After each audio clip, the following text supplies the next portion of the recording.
This episode is brought to you by Reese's Peanut Butter Cups. In breaking news, leading scientists worldwide are conducting experiments to determine if Reese's Peanut Butter Cups are the perfect combination of peanut butter and chocolate.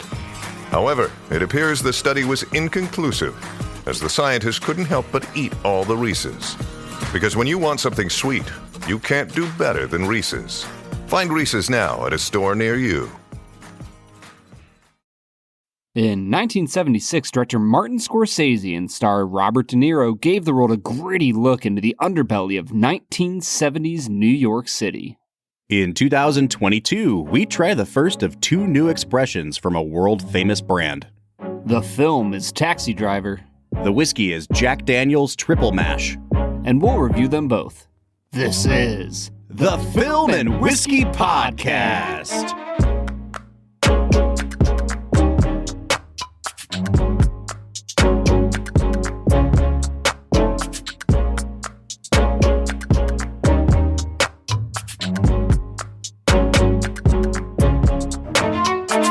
Welcome to the Film and Whiskey Podcast, where each week we review a classic movie and a glass of whiskey. I'm Bob Book. I'm Brad G. And this week we are kicking off a mini-series of Martin Scorsese films with his 1976 masterpiece, Taxi Driver. Who? Right? Never heard of him. The thing I love about where we're at in season 6 is because so much of our first few seasons was just kind of drawn out of a hat. You know, like we had a list of movies, but we were picking them at random, that we watched The Aviator in season 1, and now we're not getting around to Taxi Driver and Raging Bull until season 6. It's just chaos, and I love it. We've multiple times we've said that The Aviator is like his unsung masterpiece, but now we're getting to the two that people probably most know him for and would most often say are his actual masterpieces. His sung masterpieces. Yes. The fat lady has sung on these two. That's for sure, man. I know for a fact that this was your first time seeing Taxi Driver. And I just want to set the stage here because I haven't watched this movie in a long, long time. And I remember the first time I watched it, I was probably about, I'd say 18. And it just didn't click with me. And I recognized that it was kind of a disturbing film, but it didn't really move me emotionally. And I have just kind of always been hesitant to revisit it. I think I've seen it maybe one other time since then, but I told Brad. Whereas other movies you hate, you'll watch like 12 times. Yeah. And you're like, I still don't get it. I tried so hard.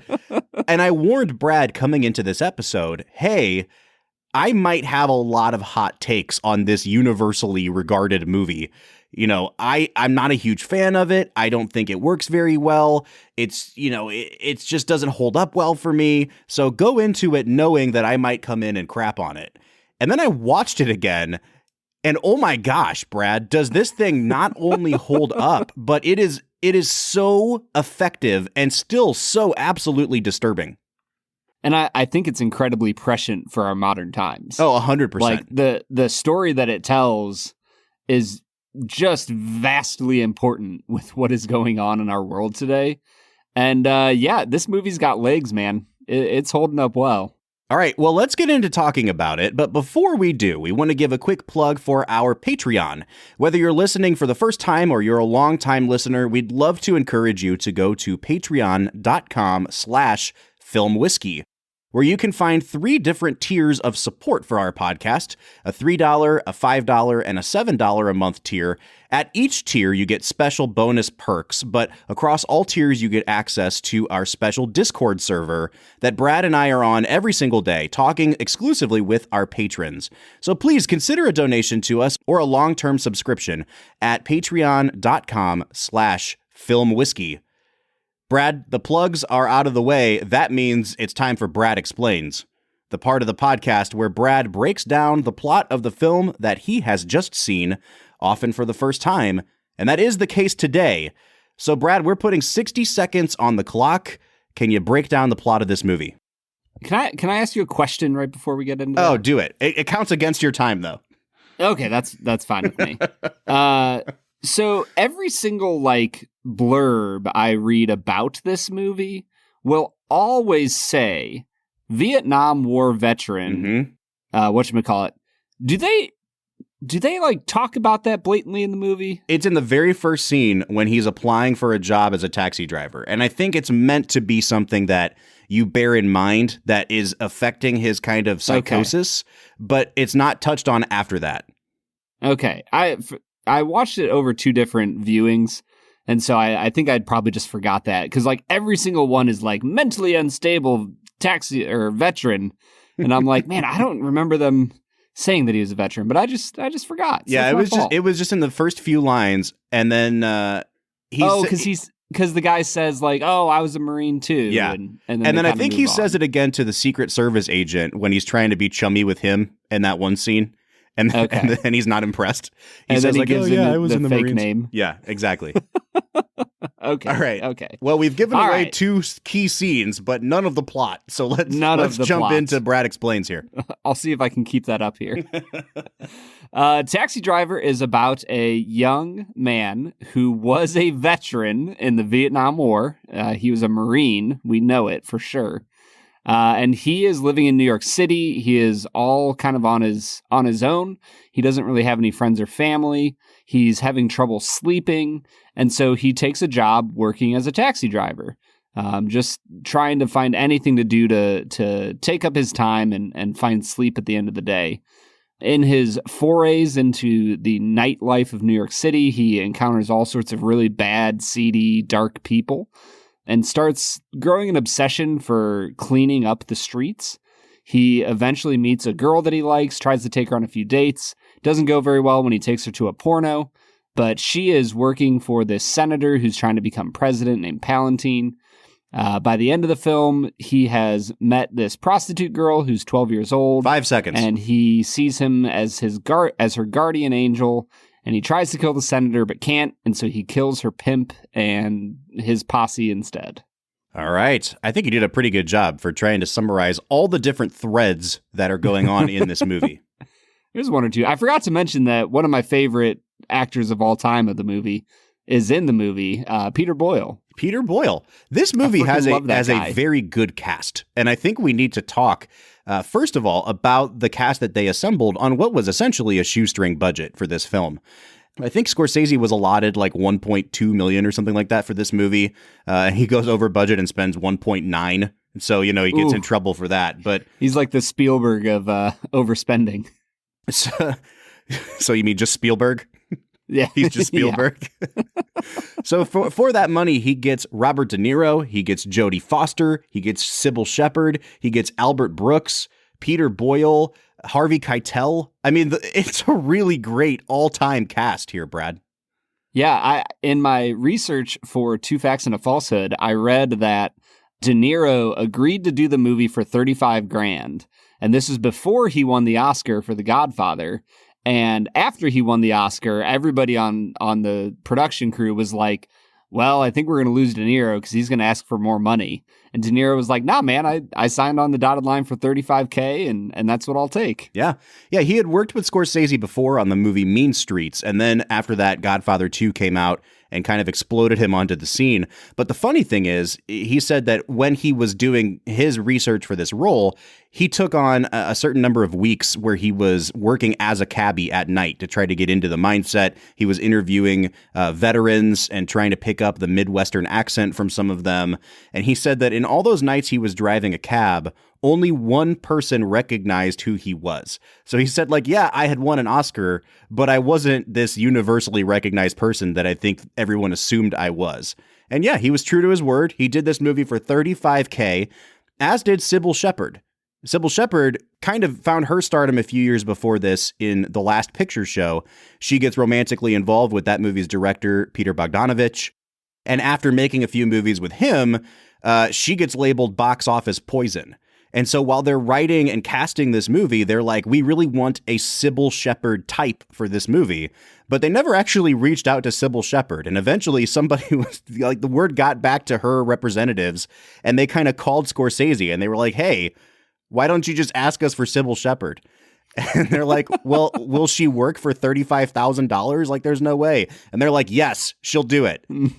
She'll take anything. Yeah, and that's exactly what it was. And that's how they got those two to be in this movie for, such little money. I don't know if we've ever started off an episode with so many, like, tidbits.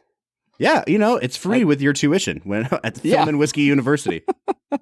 I'm curious, Bob. This is just way out of left field. Are you ready? Yeah. Have you ever ridden in an actual, like, yellow checkered taxi cab in your life? I have a couple times, yeah. I have never once done that. I was going to bring this up later, but how do you think this movie plays today in, like, the era of Uber? Because I think this movie would be fascinating if it was set in the modern times with Uber drivers. I agree. It's really not that much different. I mean, you check in on your phone as opposed to anything else. But, like, I'm sure that Uber drivers in New York City are carrying around pimps and prostitutes and violent people. And New York has done a really good job of trying to preserve the taxi industry in New York explicitly. And so, like, there wasn't very much about this film that felt out of date to me. Like, it was very clearly a product of the 1970s and that kind of, like, festering rage that was happening in the post-Nixon years. But like you said, man, they could have lifted this and applied it to today, and it would have worked just as well. Which I'm not sure if the city of New York would like to say about itself. But from everything I hear, yeah, this is a pretty accurate representation of New York City. It certainly was in the 70s. And like Manhattan was just a hellhole, especially in that 42nd Street area. Scorsese said that it was like shooting in Dante's Inferno, that he was legitimately scared. And this was a guy that grew up in New York. And when you watch movies that are about New York City, even Woody Allen's Manhattan, which is a movie that tries to glamorize and romanticize it, he has to make jokes about how the streets are just filled with litter and rats and trash. And New York, even today with the rat problem they have, is worlds better than it was back in the 70s. So, like, if you think it's bad now, I guess just watch this movie and find out for yourself. I was going to say, how many people do you think in our audience have seen this? That's a good question. And so it goes back to when this movie came out, they were not expecting anyone to like or watch this movie. All of the producers dragged their feet. No one wanted to take on this script. It was too violent. They forced cuts to it. Scorsese almost got an X rating on this movie. And then it comes out, and lo and behold, Paul Schrader, the screenwriter, said that he showed up for the premiere of the movie, which they held at noon in one theater in New York. And word of mouth had already gotten out about it, and there was a line around the block, and it was a bunch of people that were basically in Travis Bickle cosplay with, like, mohawks. And, so they were all very happy that the movie was a hit, but it was almost like this indicates something that is even more disturbing and dark, that people are coming to see this dressed up like this guy is their superhero, Yeah. Anyway, all that to say, I think this movie has become very famous over the years. And I would expect a lot of our audience would have seen it, but it kind of gets back into that, like, Fight Club conversation we had where I don't think people, like, I know people watch this movie and they know that it's about a guy who's losing his mind. But sometimes I think people watch movies where an unreliable narrator is the key figure, and they don't keep in mind that he's unreliable. They take him at his word. And that's where I think people can watch this movie and get kind of lost in the shuffle of it, where you're not just watching it and thinking like, wow, this guy is out of his freaking mind. You're watching it and you're convinced, like, he's convincing some people that what he's doing is justified. Mm-hmm. Yeah. I think that you could probably call it like Fight Club syndrome. Yeah. Or if you want to go with the most early, it would be Taxi Driver syndrome. The other part of this film that was fascinating to me as we were watching it was how influential it is in the world of media. Mm-hmm. Like not even just cinema, but like television, anything else you can get your hands on. Taxi Driver has vastly influenced it. I was really blown away. For sure. And I think the most recent example, and probably the most egregious one, is the movie Joker, which I saw after its theatrical release because I didn't feel like going to see it in the theater. I was already out on the superhero thing at that point. Brad, you still haven't seen Joker, and I remember kind of railing to you after the fact. That movie, like, sucks, dude. And I know that I'm probably going to piss a lot of people off by saying that, but The director of that movie, Todd Phillips, is the guy who made the Hangover movies. And, now he's trying to be like a serious filmmaker. And it is almost a shot-for-shot remake of two Scorsese movies, Taxi Driver, and then one he made a few years after that called The King of Comedy. And they're both about these mentally unstable people who ultimately commit acts of violence.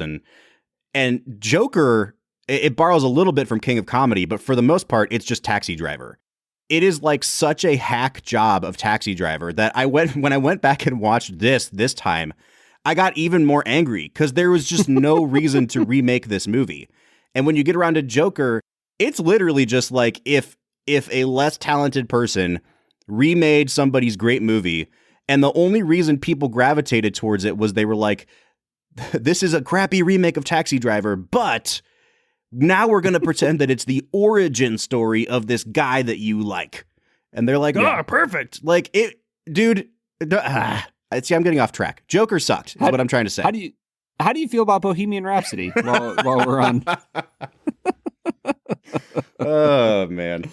No, I'm with you, man. I think it's wild how the American memory of movies kind of disappears after a while. Mm. And, it's there for me too. Like, I had never seen Network. I'd never seen Taxi Driver. Like, there's a lot of famous movies from the 70s that were super impactful that I didn't know about because I haven't seen them. So I guess I'm curious then, is it important that we get the same type of stories done again? Or is it better to like just point people back and say, hey, go watch Taxi Driver. It's a better version of Joker. I think that's a great question. I like in instances like this, I feel like it's okay to point somebody back to Taxi Driver because all of the underlying messages still ring true. And, we didn't really have the word incel back in 1976, but it still is kind of the best word to describe Travis in this movie. He is frustrated by a lot of things, but deep down at the core, he's very sexually frustrated. He has no game with the ladies, obviously. Mm-hmm. And he has these perverted kind of ways of trying to find that erotic connection. And when he's thwarted in that way, I mean, his immediate reaction after Sybil Shepherd stops taking his phone calls is to go into her place of work in a very threatening way and then tell her, like, you're in hell and you're going to burn in hell like everyone else. Or he says, like, you're going to die in hell. It's really, really, I keep using the word disturbing, but, like, there was an unease throughout this movie. The incel thing obviously still rings true in this day and age in a way that, like, I don't know if Schrader intended that to be the primary point of Travis's frustration, but that's kind of what has aged the best about it. I think we need to talk about the performances and stuff because I really think we could spend the entire episode just talking about the philosophy of the movie and all that stuff. So I want to get into some of these performances, some of the cinematography. I just want to know what you think, Bob. Who do you want to start with? Who do you want to talk about in this film? I mean, let's just go from the top down. This is one of De Niro's best performances, and it's because for so much of the movie, he is playing against the type that he would come to embody in the 80s, 90s, and 2000s. As you get older and you start taking on roles that are not necessarily prestige roles, De Niro really leans into the Meet the Parents version of De Niro, which is fine, and it's really funny, and I think Analyze This is a fantastic comedy. Like, I'm cool with that gangster persona. But when you go back and watch his works in the early 70s, mid 70s, early 80s, how much of a chameleon he truly was, this guy is so difficult to spend time with. He is so cringy throughout the movie to the point where, like, I had to avert my eyes sometimes when he was trying to be normal in certain scenes. And it's just, it's such a masterful performance, Brad. Yeah, that Scorsese said that one of his favorite and what he thought to be the most important scene of the movie was when Bickle is trying to call Betsy after their botched date where as I mentioned before, just so everybody understands, he tried to take her to watch a porno with him as their first date. Like, that's how clueless this man is. And he's calling her, and he's on a payphone in a hallway. And if you don't know what a payphone is, you can Google it. And he's talking to her, and he's kind of begging, like, "Hey, I'm so sorry. I didn't realize you wouldn't like that. Like, can't we go out? We'll get coffee sometime. It'll be better. We'll get dinner or something." And the camera slowly moves away from him and like looks down this really long, empty hallway. And it almost communicates this idea that like Bickle has no one. Like, he doesn't even have a phone in his house to call anybody if he had anyone to call. And the one person he does have to call is rejecting him at this moment. And it's so awkward and unbearable that the camera can't even stay on him. Yeah, for sure. And I just think that the cinematography there is brilliant. But De Niro's performance is so perfectly cringeworthy. It really does remind me of like Edward Norton in Fight Club. Even some of the dialogue, or sorry, not the dialogue, the narration that De Niro does, it feels like Coppola was trying to imitate in Apocalypse Now a few years later. Yeah. And I just think that De Niro sets a tone for so many different actors and directors in this film. One of the things I love the most about that voiceover narration, and it's when Travis is narrating what he's writing in his diary, is that you realize about halfway through the movie that the diary isn't even representative of what he's truly thinking. Like, you start to understand that, okay, whether this guy is like suicidal or just planning to murder a bunch of people, he's leaving this behind not as a window into his psyche, but as what he thinks people want to read about him. Like, it's very performative. And he starts to do this thing where he'll write a line and, so you hear him saying it out loud, and then he realizes, no, that's not how I want to write that. And so he'll rewrite it again, or he'll say it in a way that's not convincing, and then he'll say it again to make himself kind of believe what he's writing. And it's such a great picture into the way he's unraveling, because it's not even representative of what he's truly thinking. It's just this very performative, activity. Honestly, this is going to sound a little disturbing, Bob. Are you ready? Yeah. I kind of have identified with that throughout my life. Oh, where really? I'm like, yeah, like I don't like journaling very much. I agree with that. A lot of times it's because I'm like writing something. And like, I don't know if I'm just like too far into my own head, but a lot of times I'll write something and be like, well, I don't know. Is that really what I think? Yeah. Or really what I believe?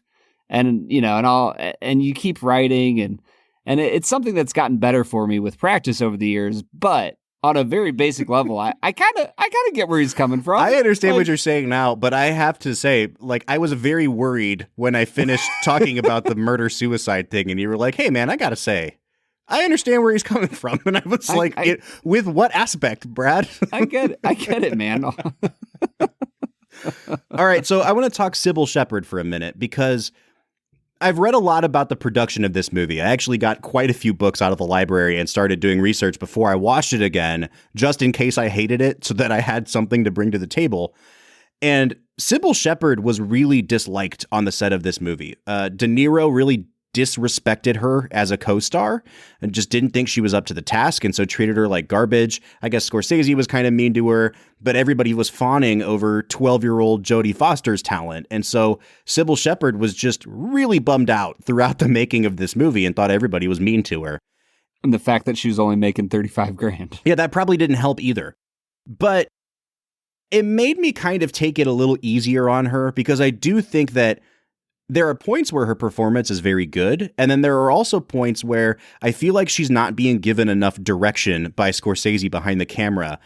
But knowing the backstory, part of me just wonders if he was just throwing the camera on her and being like, all right, cool, good enough. We'll move on to the next thing now. Yeah. You know what I mean? Like, I feel like she's a good actress, and I've seen her be good in other things, and she's good here, but it's not always consistently good. There's definitely peaks and valleys to that performance. The moments where she's most believable is where she is trying to get away from De Niro. Mm-hmm. Yeah. And I think that those moments are really, really nice bits of acting. But I'm with you that overall, you definitely see her in the story as this angelic figure that Bickle portrays as his one hope for redemption. And so with that in mind, I guess I wish she had a little more opportunity to portray that theme for him as a character. And you're right, she doesn't have a ton of screen time and doesn't really have a lot to sink her teeth into. And so I don't know if it's her performance or Scorsese, but I'm with you, man. I liked Sybil Shepherd. I thought she did a good job, but we either needed more of her or what we did have of her just needed to be a little better. Mm-hmm. All right, let's move to Jodie Foster, 12 years old when this movie is made. Obviously, that becomes kind of controversial when you see the movie. She's playing a 12-year-old hooker. And this movie is very violent and speaks about, the sex work trade very frankly. And Brad, I got to say, man, she's just fantastic. She has an ease to her as a 12-year-old that there is no hint of I'm a child actor and I'm going to do my cutesy thing. Like there is it feels so lived in and so believable that you forget you're watching someone that young. Well, and if you've seen enough Jodie Foster, you could like close your eyes and you're like, oh yeah, that's Jodie Foster. Right. And then you like look at the screen, and I texted you this halfway through and I was like, it's really weird to hear Jodie Foster's like sounds like an adult voice coming out of a 12-year-old that, like looks kind of like Jodie Foster, but if anybody looked at a 12-year-old picture of themselves compared to an adult, you might not always know that. That 12-year-old you was adult you. And so, but yeah, Jodie Foster was stunningly good in this movie. And if the cast and crew were kind of fawning over her, I can kind of understand why. She was like simply spectacular. All right, anybody else you want to talk about in particular? I mean, Albert Brooks shows up for a little bit in this movie. Peter Boyle kind of goes in and out. Harvey Keitel really only has a presence in the last half hour of the movie. They're all good, and I think they all serve their purpose, but those are really the three key figures in the movie that we've already discussed. Yeah, I mean, if we're really honest about it, Bob, this is a one-actor movie. Like, obviously, there's other people in the film, but De Niro, he doesn't just carry the film. Like, this film is about him. Yeah. And his character. Anyone else just doesn't really matter. I will say, one of my favorite performances was the Secret Service agent. Oh, yeah. that he has that conversation with. The way he, like, slowly gains interest, and then, like, the way they both fake being excited with each other is so freaking funny, and it's so necessary in the midst of this really dour film. Yeah. And it's funny in a way that's also very unsettling, because Travis really thinks he's being convincing at playing a normal person.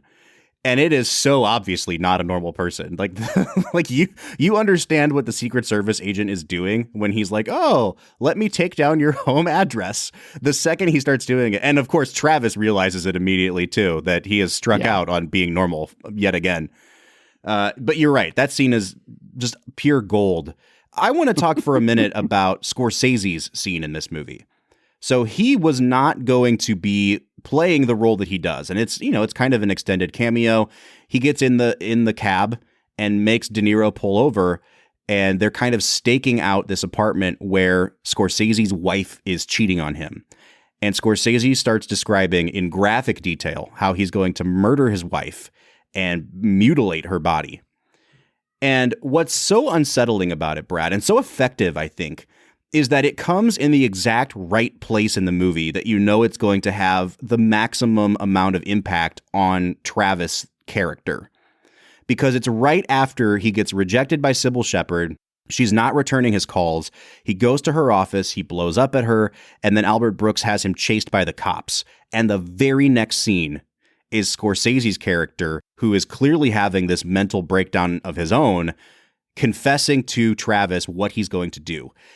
And you never see whether he does it or not. Like, it just cuts to the next day, which, again, kind of gets you into the psyche of these guys who drive taxis, that they just see some shit every night, and they just have to learn to live with that weird, traumatic stuff they see. But what makes it so unsettling is that you can tell that in a certain way, Travis is being indoctrinated. Like, Scorsese's character, whether or not he goes through with it, and I would like to think that he didn't, and let's just assume for a second that he didn't. He is confessing this really deep hurt that comes out of what he assumed to be a loving, long-lasting, stable relationship. And what's really disturbing is that you can tell Travis is kind of empathizing, but Travis is empathizing because he thinks that Betsy and him are a thing, that when they never really were a thing.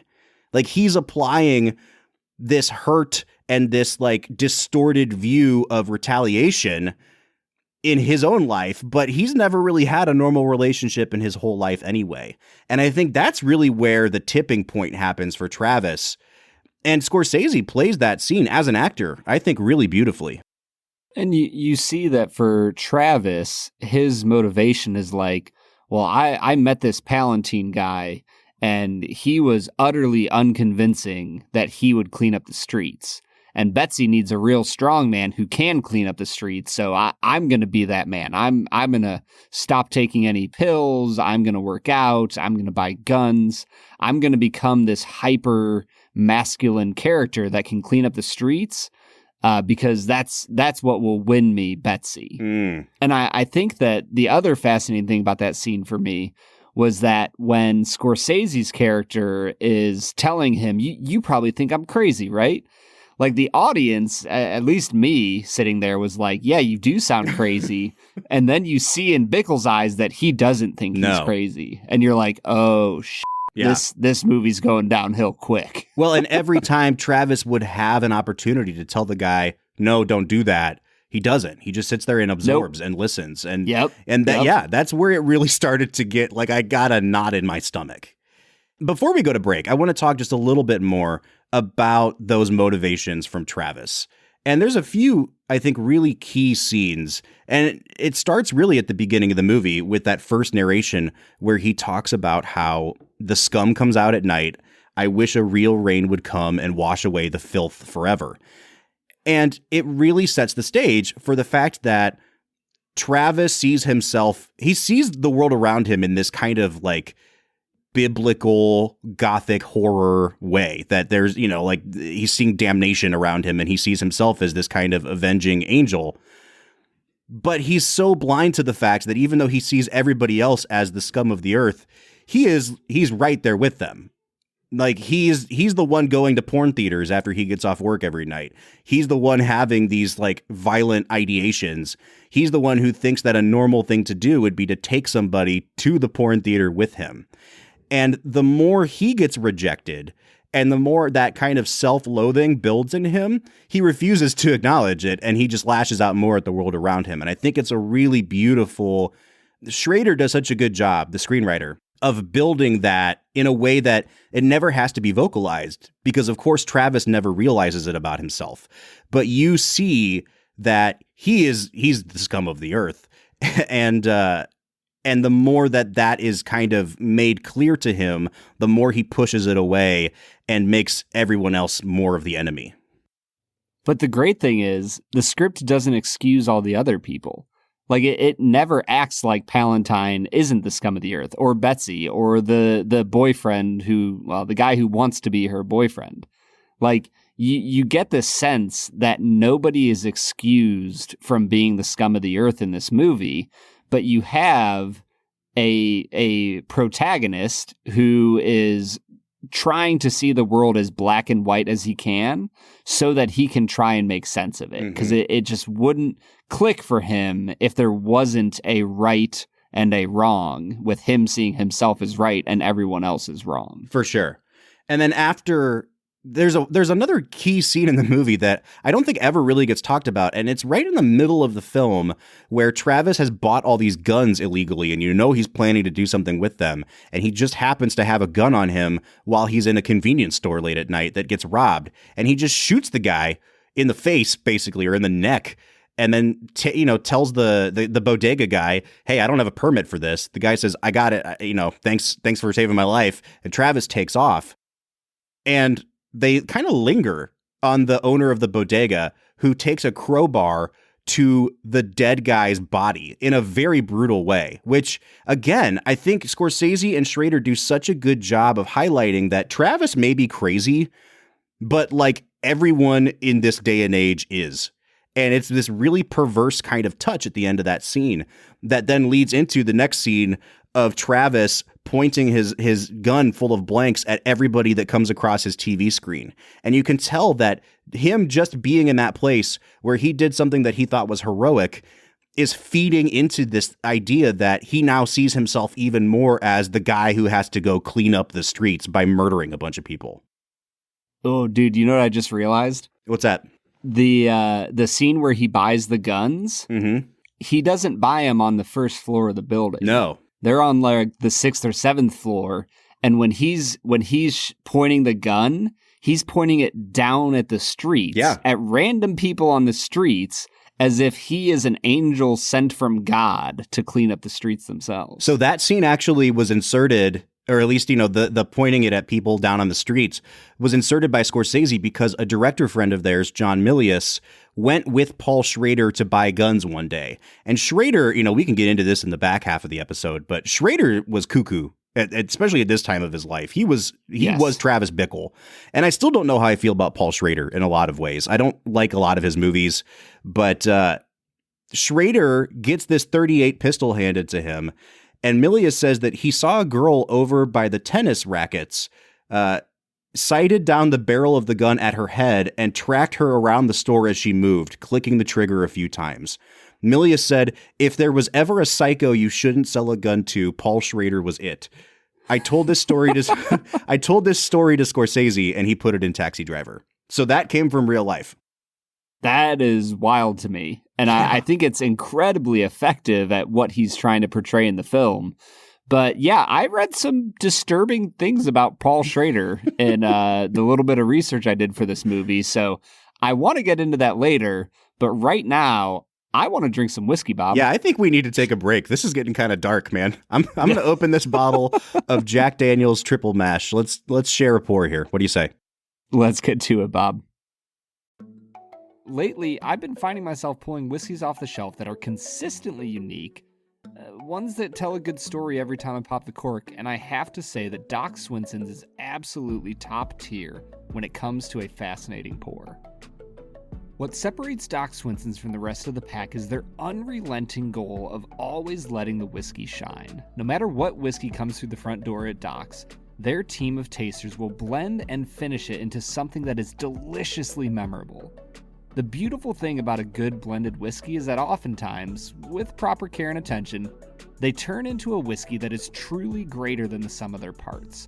Whether you're trying their alter ego, blender's cut, or exploratory series, you are guaranteed to have a phenomenal experience with Doc Swinson's whiskey. You can find them online at docswhiskey.com. That's DOCS whiskey.com.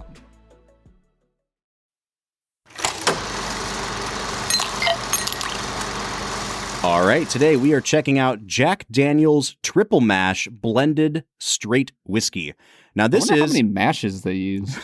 They use triple the mash, triple the fun.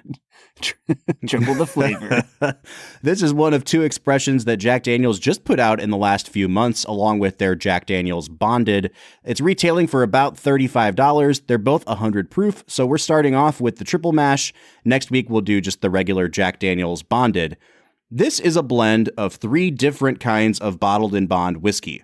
It's 60% Jack Daniel's Tennessee Rye, 20% Jack Daniel's Tennessee Whiskey, and 20% Jack Daniel's American Malt. Now, the malt is made of 100% malted barley, so we're going to get a little bit of that barley flavor in here, Brad. But I like that it's 60% rye. Or not 60% of the overall mash bill is rye, but 60% of the blend is from their rye, which I wasn't expecting. I thought this was going to be more bourbon-based. Yeah, I was really excited to read about it. And I think that this is an opportunity for Jack Daniel's to expand their portfolio, because it really felt like for a long time that Jack Daniel's was either something that you drank in a frat, or they had like nicer expressions of that, and they called it Gentleman Jack. And it was all like one line. And I feel like they're finally starting to like, spread their wings a little bit. So I'm pretty pumped about it, Bob. Yeah, I mean, you're right. They had the Jack Daniels and the Gentleman Jack, and then you jumped way up into the single barrels and barrel selects and all those. And Sinatra Select. Yep, exactly. Which I actually have a bottle of, Bob. I think you've mentioned it a couple times. And you know what? Before we go any further, I already have to correct myself because I've already used the word bourbon to describe Jack Daniels. And I know they'll send the pitchforks after me because it's not bourbon, it's Tennessee whiskey. It's a Tennessee sour whiskey, Bob. All right, man, let's jump into this. What are you picking up on the nose here, Brad? Honestly, it's a really nice, refreshing, sweet nose that has like green apple, bits of peach. And then on the back end of the nose, I got like a little bit of a dusty peanut. And I was really intrigued by this. I think I'm going to give it a 7.5, Bob. There's definitely some dustiness going on here. And you know when scents just trigger memories a little bit? This has everything literally you're talking all about. The time, Bob. Right? That's like the whole point of, that's what your... That's what scents are for. This has everything you were talking about. It's got the peanut. It's got lots of caramel on the front end. But that dustiness reminds me of the way that like our gymnasium smelled in my elementary school growing up. Like it just has that like shoe scuffed floor smell to it. It's like throwing me way back to when we would be in gym class on those little like square things that you would scoot around on the floor and play that one game and doing the big parachute, stuff like that. So I feel kind of like 5-year-old Bob is drinking this whiskey today, which is very weird. I don't know why. I just had like a image in my head of like the Family Guy cartoon animated version of Bob. Like just flying around a gymnasium and getting like caught underneath the parachute. Yeah, that's exactly what happened. Let's steer out of that and into this whiskey. I'm going to go ahead and give this an 8 out of 10 on the nose. I like this a lot. Yeah, and then we jump into the taste. For me, that peanut and apple really sticks through strong. And then I got some additional things going on. I got a little bit of cinnamon and a little bit of caramel. I really like this a lot, Bob. I'm going to give it an 8 out of 10. Oh, I like this too, Brad. This is like, it's like a waffle with peanut butter and maple syrup. And then on the back end, you're right, it's like fresh apple peel. It's a really good autumn, like leaning into autumn kind of a whiskey. Man, I don't know if I'd call it apple cobbler. It's not quite that, but it's almost like a fresh stack of pancakes in the morning with a side of freshly cut apples. I might give this a 9 out of 10. This is darn good. Yeah, I think the biggest thing so far is that it like drinks just really refreshing. Like almost like a Leinenkugel's Summer Shandy is like the perfect summer beer. This like might be the perfect summer whiskey. Yeah, even though it has some of those like autumnal notes on it, you're right. Mm-hmm. And I think if there's something you could ding it on, it's the mouthfeel, because this is definitely a little bit thinner. It just doesn't seem like super viscous and oily. But going back to your point about it being the perfect summer whiskey, I'm okay with that because I feel like I could pour a sip of this out on my deck on a hot summer day and it wouldn't feel overwhelming to me. Yeah. And I think that the finish kind of loses a touch because of that lack of viscosity. But if I'm drinking this over a glass of ice, or if I put it in the fridge for a little bit to get a little cooler, I don't think I really mind it having a shorter finish. It really is short and sweet. I get some oak. I get a little bit of that apple coming through. The finish definitely isn't quite at the heights that the nose and palate was, but I'll still give it a 6.5 on the finish. I'm going to give it a 7.5, and I think that's actually being objective. A lot of times when we already know the price and we know that it is a lower priced whiskey that's still really good, I think sometimes we skew all of our scores higher than they probably should be objectively. And I'm with you. This isn't as good on the finish. It loses a little something, and there's just a slight hint of oak that goes a little bit bitter on the palate.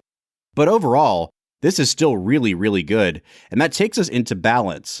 Now, knowing that the finish is a little bit off from the rest of the experience, it's not going to get a perfect balance score. But for what this is, You know, a few weeks ago, we did a bonus episode where we talked about bottled and bond whiskeys and which ones would be good gateways into bottled and bond. This would be right up there, man. This is such an easy sipper. I think you could give this to someone who's used to only drinking 80 proof whiskey, and they might notice just a little bit of a difference, but it's definitely not something that's super harsh. There's not a ton of burn going down. I think this is extremely well balanced, Brad. I'm going to give it a 9 out of 10. Yeah, I think that for me, the lack of complexity is where I'm going to ding it the most. I'll give it a 7 out of 10 on balance. I think it's overall really solid in this category. There's a few interesting notes throughout, but it's not complex enough for me to score it much higher. But in the state of Ohio, you can buy, weirdly enough, you can buy 700 milliliters of this for $37. Yep. Or 1 liter of it for $46. You said they've raised it to $37? Yes, that's what I saw. That's crazy. Yeah, so it just came out, like I said, a month and a half ago in Ohio. And I bought it the first weekend they were selling it, and it was $34. And I heard they already raised the price because it was flying off shelves too much. So they've already raised it $3, which is crazy to me because I was going to give this like a 9 out of 10 on value. At $37, I don't know that I can do that. And the 700 milliliter thing is because about a year ago, a lot of the major producers announced that they were going to start doing this because overseas, 750 mils is not the standard. It's usually 700 when they export whiskey from the US. So they're basically just downsizing everything and hoping we don't notice and then charging what they would charge for 750 instead. So knowing that you've got between 1.5 ounces and 2 ounces of liquid less than you would have gotten in years past, and that it's $37, I'm going to give it a little bit lower of a score. I am seeing online that it retails for about $33 everywhere else. So I'll still give this an 8 out of 10 on value. I think it's a 7 out of 10. I think this is a really intriguing, fun whiskey that I would keep on my shelf all the time. Yeah. But yeah, $37. Like you said, Bob, if this was $33, $34, I would be 100% in, 9 out of 10, like really solid value. But overall, I'm coming to a 36 out of 50. Wow, I am significantly higher than you. I'm at a 41.5 out of 50. Woo! Which takes us to a 77.5 out of 100 or a 38.75 out of 50. I would absolutely recommend try this at a bar or buy a bottle. I mean, I would just go whole hog here and say buy the bottle. Don't even worry about trying it at a bar. But it's cheap enough that you won't be gouged if you want to try it first. Yeah, I think that this is a really interesting, nice, sweet expression of Jack Daniel's that is well above their baseline offering. I remember giving Jack Daniel's to my wife one time just to help her see like a banana note in a whiskey. And her notes were, it tasted like I drank a banana and then licked the carpet. And I still think that might be one of the best tasting notes I've ever heard in my life. Oh my gosh. But this is, I mean, Bob, would you not agree that this is way far above what Jack Daniel's has to offer? And honestly, both of us like Jack Daniel's well enough for what it is. Yeah. I mean, but Jack Daniel's is probably $24 for a 750. So if you can get this for $10 more, I would say it's a no-brainer. Yep. Yeah, go buy a bottle, everybody. All right, Brad, it's time for us to get back into talking about Taxi Driver. What do you say? I'm still just flabbergasted that I like this movie, Bob. Me too. Me too. Let's get to it. Today's sponsor is a little bit of a departure from our usual area of expertise, and man, oh man, I was blown away by their product once we received it. I am talking about Manscaped. Now, if you're like me at all, you've probably seen the Manscaped ads and kind of wondered to yourself, like, do I really need like some sort of specialty trimmer to take care of my downstairs business? And I've just got to be honest, I was absolutely wrong. Their trimmer is called the Lawnmower 4.0, and I got to say, it is the Rolls Royce of trimmers. It's got a ceramic blade that reduces grooming mishaps, a wireless charging base, and an awesome flashlight that keeps things illuminated while you're working. And beyond all that, it's waterproof. This thing is really changing the game when it comes to below-the-belt hygiene. Now, this is just me talking about my experience, but this trimmer really is way beyond anything I've ever used to keep things neat and tidy. You can use our discount code FILMWHISKEY to get 20% off your order and free shipping. Head on over to manscaped.com and use code FILMWHISKEY to get 20% off, free shipping, and you will be well on your way to hygiene heaven.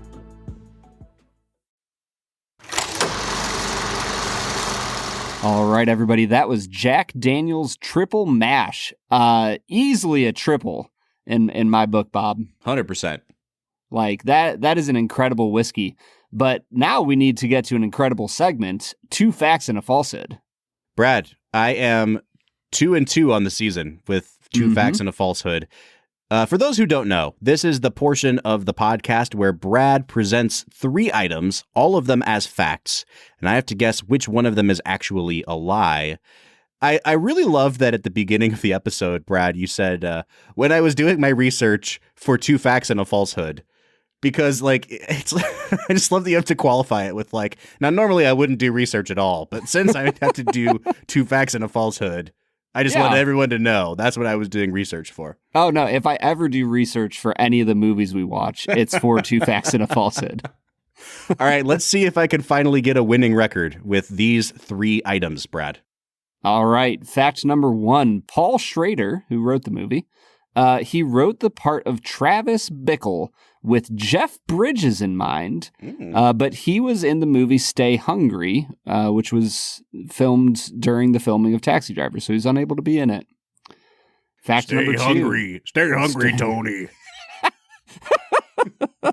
Are you hungry, seriously, Tony? Every time we talk about Jeff Bridges, I'm just going to continue doing that because it's for the people who've been listening since season 1 when we did Iron Man and just did the whole second half of that episode in the Jeff Bridges Kool-Aid Man Iron Man voice. Which is the worst because he has such a great career. He's an incredible actor. And we have to do Lebowski later this season, so I'm really worried that I'm going to just... White Russian, Tony. I'm the dude, Tony. All right, fact number 2. Peter Boyle auditioned to play Paulie in the movie Rocky, but was passed over for Burt Young, which led him to audition for and get the role of Wizard in Taxi Driver. Okay. Fact number 3. Steven Spielberg visited the music recording sessions of this movie to tell composer Bernard Herrmann. Yeah. Bernard Herrmann how much he admired his work. The famously prickly Herrmann responded, "Oh yeah? Then why do you always use John Williams for your films?" Huh. This is a good one, Brad. You did a good job this time because I can't tell which one's the falsehood. So Bernard Herrmann, I really want to talk about him at some point, but we might as well get it out of the way now. Very famous composer, maybe the second most famous composer of all time for movies behind Williams. He did all of Hitchcock's later movies. So we've talked about him in our Vertigo and our Psycho episodes. This score is fantastic. And it ended up being the last one that he recorded before he died. So like a huge monumental crowning achievement here for Bernard Herrmann. But I have no idea if Spielberg went and talked to him. The Peter Boyle thing, I think, is really plausible. So I'm gonna say that's a truth. Number 1, I don't know if I could see Jeff Bridges playing this role, but I do know that Paul Schrader wrote this movie well before it got made by Scorsese, and that he was kind of like not a huge fan of the fact that Scorsese was going to make it in the first place. So maybe that was true. I'm going to say 3 with Spielberg is the falsehood because Jaws had happened a year before and he hadn't made enough movies before that for Herrmann to know that John Williams was his collaborator. So I'm going to say 3 is the falsehood. 3 is a truth. No! Man. So Spielberg had made 2 movies that Williams had scored, and they were really his only like 2 big movies at that point. It was Jaws and one other one. I can't remember what it was. But yeah, that Spielberg in an interview talked about this and said that Herrmann was basically like, why are you using Williams for all your movies then? Good old Bernard Herrmann. So the falsehood was that Peter Boyle auditioned to play the role of Paulie.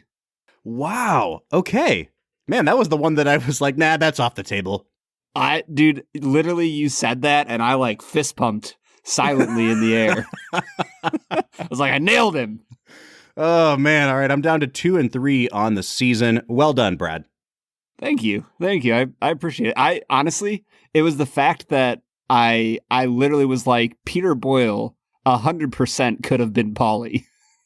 All right. I want to get back into talking about the movie. Can you give me 30 seconds on the score? What'd you think of what Bernard Herrmann did here? Well, I mean, to start, we just finished last season. It was like one of the last movies, If Beale Street Could Talk. Mm.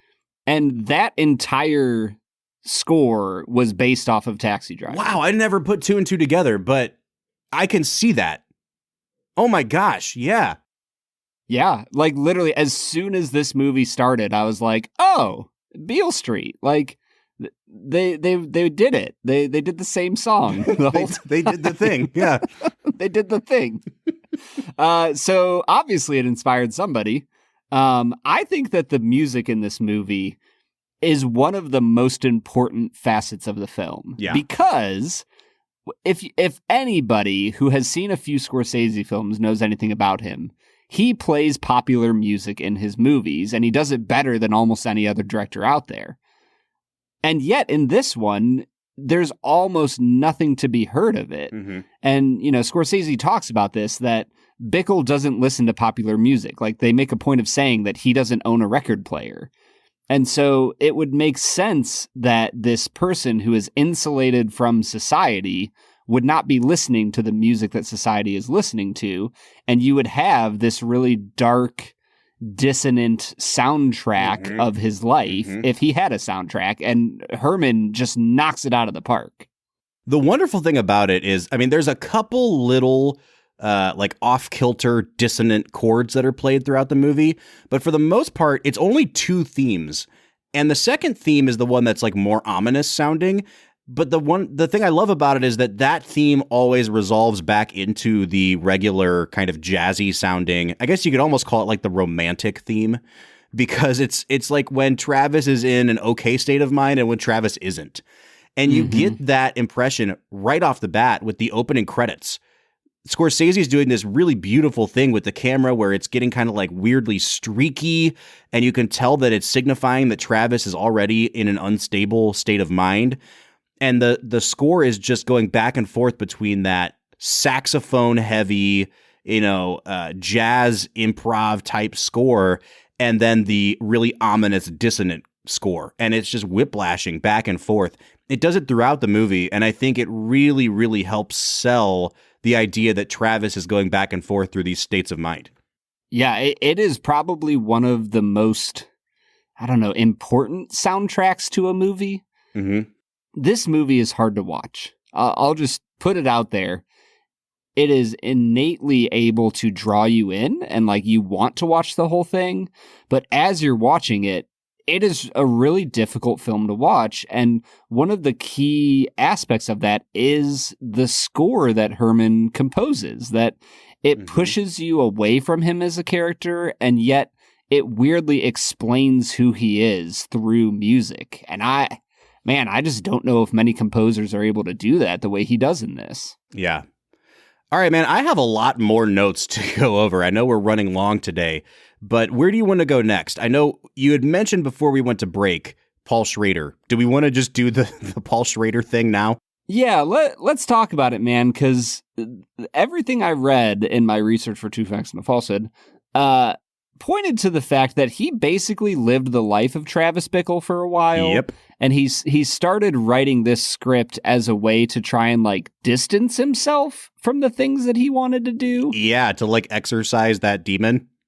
Yeah, and like, I don't know, man. Like, I think that there is a difference between wanting to do something bad and doing the bad thing. I'd much rather you write about doing a bad thing than doing the bad thing itself. But it does make you wonder. Oh my gosh. Like yeah. the darkness in his soul. So, and now he is to the point where he's directing movies, and he made a film a few years back called First Reformed, which is one of the most critically loved movies of the last decade that I didn't get down with First Reformed. He makes the same movie like every time he makes a movie. And it has become kind of the Paul Schrader cliche that they talk about his main characters are always, as Travis calls himself, God's lonely man.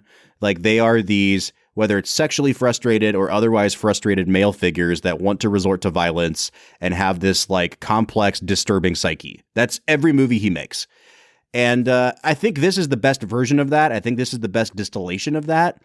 But yeah, man, I have like point after point in my notes here of Penny Marshall, the director, saying that she knew Paul back in those days and that he had an anal compulsive point of view about suicide, that he was going to put a gun in his mouth and pull the trigger, but wrap a towel around his head so he didn't make a mess. Like he just talked about these things all the time. Apparently, he was going and looking at the porno movies every other night because he couldn't sleep. He was you're right. He was doing the Travis Bickle lifestyle. But what I found really interesting was that as a result of this being kind of such a blatant and like nakedly obvious thing that it was autobiographical, that it drew a lot of the same things out in Scorsese and De Niro. And Scorsese's gone on record saying, like, we didn't talk about it during the course of this movie, but every one of us found something in the way Travis saw the world and saw that he didn't fit in and that he was rejected that we channeled into the movie. To the point where apparently De Niro said at one point, like, I wanted to write a script about a guy who was lonely and walking around New York City with a gun. And then he found Taxi Driver. So, you know, Paul Schrader was in a very fragile state of mind, but apparently so were a lot of the people working on this movie. That doesn't worry me at all. No, not even a little bit. Well, I think it speaks to what I mentioned at the start of the episode, that this movie is incredibly prescient. And I don't want this to come across as like facetious or looking down on anyone. But I think that if you made this movie in 2022, it would start off the same way it starts off, but about halfway through, Bickle would get online and somehow find himself as a member of the Proud Boys. You know what I mean? Like, the interesting thing about this movie is that it talks about isolation and loneliness in a way that not many movies do. And it gives the male perspective on usually what will happen when you are isolated and lonely. Yeah. And I think that what it's trying to tell you is that humans need community to be healthy. They need people around them to give them hope and purpose and like a why for why they are living their life. And unfortunately, Bickle's not able to find that, and he snaps. And the fascinating thing is that, you know, in a very Wolf of Wall Street-esque way, at the end of the film, he treats Bickle like a hero. He shows how the media treats him as if he saved this little girl, and you know, which he did.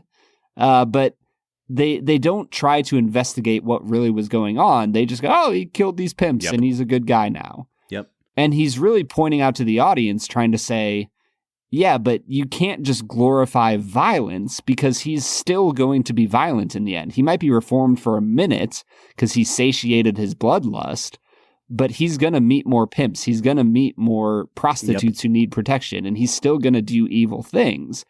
And so the solution is not to go on a you know, blood-filled rampage. The solution is to find healthy people around you. But what does he do at the end of the movie? He turns that away once again. Yeah, he goes right back to it. And you're right. And this was something Schrader intended, that he talks about how this was intended to be a criticism of the media. And he said characters like Travis are justified by publicity. If you're on the cover of Newsweek, even like Squeaky Fromm, then you're important. The reason why you're on the cover of Newsweek is unimportant. And Scorsese like kind of echoed that. He talked about how he wanted the ending of the movie to not come across as sentimental. Like he knew that Sybil Shepherd was going to get back in the cab and they were going to kind of share this moment and nod at each other and go off their merry ways. But he's like, I don't want this to come across as like a tacky ending. And so he inserted that one last little shot where you can tell that he kind of speeds up the film stock a little bit. Like De Niro looks in the rearview mirror and whips his head around, and then he adjusts the rearview mirror to signify that he's looking at something, and it gives that cool, like, reflective effect to the whole thing. And it just tells you he's a ticking time bomb. Like, this is all going to happen again, and everyone thinks he's an okay guy because he did something that we deem as heroic. but no one knows the reason that he did it was because he wasn't able to do a murder-suicide, and the reason he wasn't able to do the murder-suicide is because he couldn't assassinate the politician before that. Like, it didn't matter what explosive act of violence Travis ultimately was going to do, at least in his mind. But the way that the media is portraying it is like, oh, he went to save this girl, and it couldn't be further from the truth, really. Right, and I think that's why I don't want to be like too dark or dour, but look at the movie we're talking about. If you look at today's society, I think that we have a lot of really lonely people who are very isolated from others. If you look at literally any amount of research on what blue screens do to our brains and how they fry our dopamine receptors and how people can't feel pleasure and they can't enjoy relationships, there's this pattern of isolation where the isolated person feels and thinks that they aren't worth being in a relationship with, whether that's not a romantic relationship, whether it's any kind of relationship, a friendship, romantic, a family, their parents, their brothers or sisters. And so they think they're not worth it. And so they do things that make them not worth being in a relationship with. And it spirals. And I think that Taxi Driver is literally the story of a lot of these shooters that we've seen over the past 10 years or so that have really sprung up in America. Yep. And it's terrifyingly sad. Like I said, I don't want to be too dark and stuff, but I don't know, Bob. That's kind of where my heart was at the end of this movie. One of the things I like the most about this film, though, and it's from a directing and a writing standpoint, is that Travis is not a guy who's super intelligent, right? I mean, it's just pretty obvious that he doesn't know a lot, but he also doesn't know how to express himself very well. And yet throughout the movie, he recognizes that there's something rising up inside of him. And at least at first, he doesn't want it to come out. And so he starts saying things from the very beginning of the movie. He tells somebody, I get headaches and sometimes they never go away. And I'm like, well, that's a huge red flag, But then, and then he has that, then he has that scene with Peter Boyle where he tells him, I just want to do really bad things. And Peter Boyle is like, yeah, I don't understand what you're talking about. Like, and then he says the worst advice ever, which is like, yeah, we're all screwed anyway. So like, what difference does it make? And I'm like, oh, don't tell this guy that. That's a terrible idea. But Scorsese really loved that scene because he thought that it demonstrated that Bickle's not a smart guy and he's trying to give voice to this and no one's listening. And then it gets to the point where the famous scene of the film where Bickle is in his apartment by himself practicing shooting a gun, and he's portraying himself as like this hero who's in a Western showdown talking to somebody in an alley. And, he says the famous line, are you talking to me? You talking to me? Well, I'm the only one here. And, kapow, basically. But Scorsese says that was all improv by Robert De Niro, and they were running so long over schedule that like his assistant director was pounding on the door in between takes and saying like, stop, we got to move on to the next thing. And he said he finally got to the point where he said, I'm the only one here. And Scorsese loved that so much because he thought that it was the character basically admitting to himself that he's talking to himself. He's framing it as if like, well, it's just me and you here in this dark alley. But he's really admitting I'm fighting against my inner demons, even if Travis isn't aware that that's what he's confessing. Yeah. Bob, this movie's just really, really good. Yeah, man. I really can't get over it. I don't know if it's just because I was expecting it to be bad. Not necessarily bad, but I was expecting it to be something I didn't like. And so to come into it and be so impressed with what they did and how they portrayed the sickness of loneliness and the self-perpetuating cycle of isolation, I was just stunned.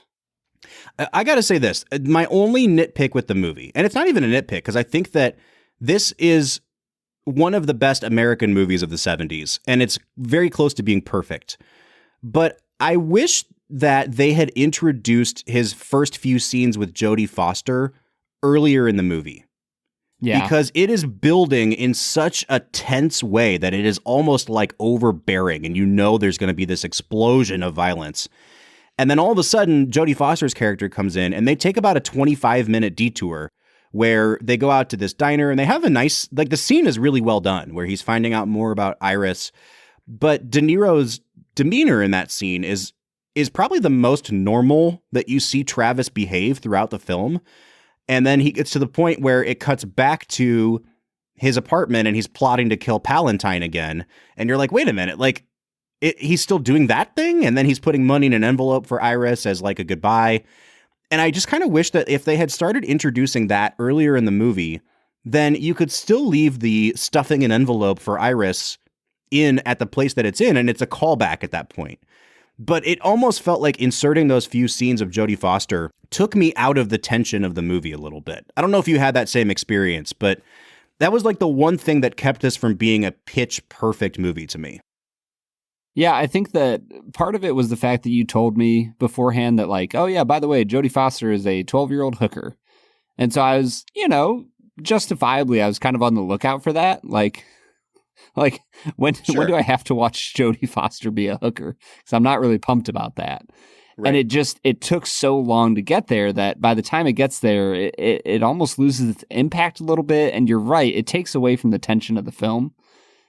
So I'm with you there. I think the other part for me was, I don't know what happened during the final gunfight, but it just felt really clunky and like not smooth. Yeah. And like, yeah. Like and not in the way that I would expect them to like, perform a John Wick shootout. Like I'm not expecting them to have that level of cinematography or not even level, like quality of film. Like, they're making this in the 70s. It was a little harder to do it back then. But it felt really weird to me. Did you notice that? Yeah, so that's where the movie earned its X rating. And Scorsese was not wanting to budge at all. And the studio basically said, hey, you make all these cuts or we will. And eventually Scorsese convinced them that I can remove a few frames from the guy getting his hand blown apart. And then what I'll do is I'll take that whole sequence and I'll like desaturate it a little bit. And you can really tell there's like a hard cut in the movie. Travis is weaving in and out of traffic. And then they cut to a shot where he pulls in front of the building and the movie looks completely different. And like that, it looks like the film stock is worse there, but it's because Scorsese really toned down the brightness and the saturation of that whole thing. But I'm with you. I kind of feel like even though he says he only removed a few frames, there's a shot of Jodie Foster kind of turning around when she hears the gunshots, and they play that same shot 2 times, and the whole thing has this very kind of dreamlike effect.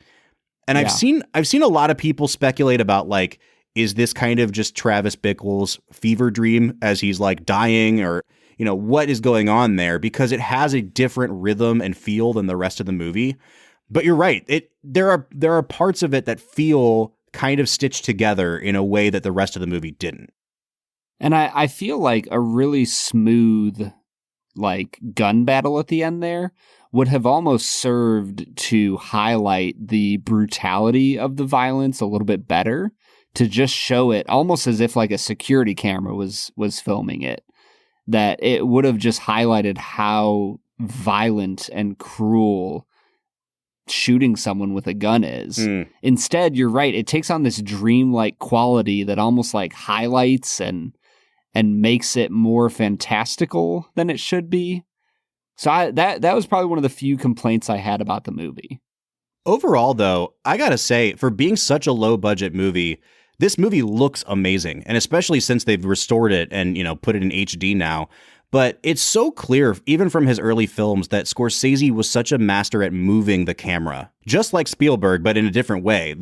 Scorsese's camera is so much more frenetic, but they were doing so many inventive things. There's a number of times where the camera is mounted to the hood of the cab outside the cab, and every time someone leans down to talk to Travis, the camera follows them down into the window. It's just such a well-made movie. Brad, I mean, I'm going to go ahead and give my final score here. I want to give it a 10 because I really do think it's one of the best American movies of the 70s. But it's not perfect, and I do think the structural issue with the Jodie Foster stuff interrupting the tension, I'm going to give it a 9.5, but I probably appreciate it more than a 9.5 would indicate. Yeah, I'm with you, man. I think I'm going to give it a 9.5.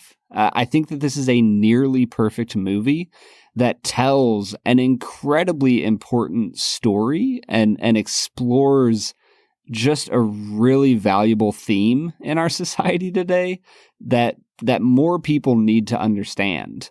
And more people need to see the dangers of what can happen when people are isolated.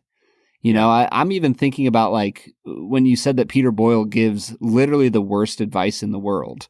I think if I can end on a somewhat sappy note, I don't know if we've earned that over 6 seasons of podcasting, but I think that my advice for somebody, if they came to me in that place, would be to sit down with them and just say, hey, like, you're right, this world is really dark and bad.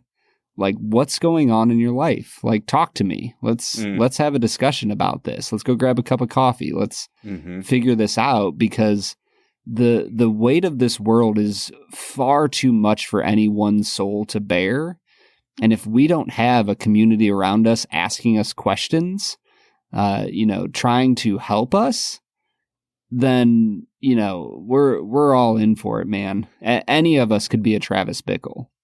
Yesterday, I was reading a book review of this new book that's coming out, and it's by a historian who basically charted a bunch of sermons by Protestant ministers from post-World War II to today. And they were all sermons that followed natural or national disasters. So Pearl Harbor, into 9/11, into mass shootings and, police brutality, all these sorts of things. The Kennedy assassination. Yes. And this person basically found that over the course of the last however many decades, that at first pastors would be urging their congregations, in light of the fact that this horrific evil and violence exists in the world, to examine themselves. And they were asking them, what role do we each play in creating a culture where this kind of violence happens? Like, you're not to blame for what this person decided to do, but we're all to blame for letting this culture become what it has. And by the time you get to like the early 2000s, they're not asking that of their congregations anymore. And they're basically just saying, like, let's go to war. And it's really kind of scary the way that introspection has disappeared from every facet of life, and apparently even from American churches. And I couldn't shake that watching this movie, that I think one of the questions to ask yourself after watching this is not just like, how does a Travis Bickle get formed, but what role have I played in creating a culture where Travis Bickles are being created? And so that's kind of the takeaway that I get from this movie, Brad. I was truly blown away with this time, and I'm really anxious to see what Film and Whiskey Nation thinks of it. Yeah, if you want to jump into the conversation, we really want to hear from you guys on this one. If there's like an epitome of the movement from a popcorn pleasing movie into like deep, hard introspection, it's Jurassic Park into Taxi Driver. Yeah, for sure. For sure. But I really want to know what Film and Whiskey Nation thinks about this. So if you want to talk to us about it, you can jump onto our social medias, Instagram, Facebook, Twitter, @FilmWhiskey. Or you can join the conversation on our Discord. We put a link to our Discord server at the end of every single one of our show notes. In addition to that Patreon channel we mentioned earlier, we also have public channels where every member of Film and Whiskey Nation can communicate with each other. And I'd love to hear what you thought of Taxi Driver. Next week, we're going to be back with part 2 of our Scorsese miniseries, looking at the 1980 film Raging Bull. But until then, I'm Bob Book. I'm Brad G. And we'll see you next time.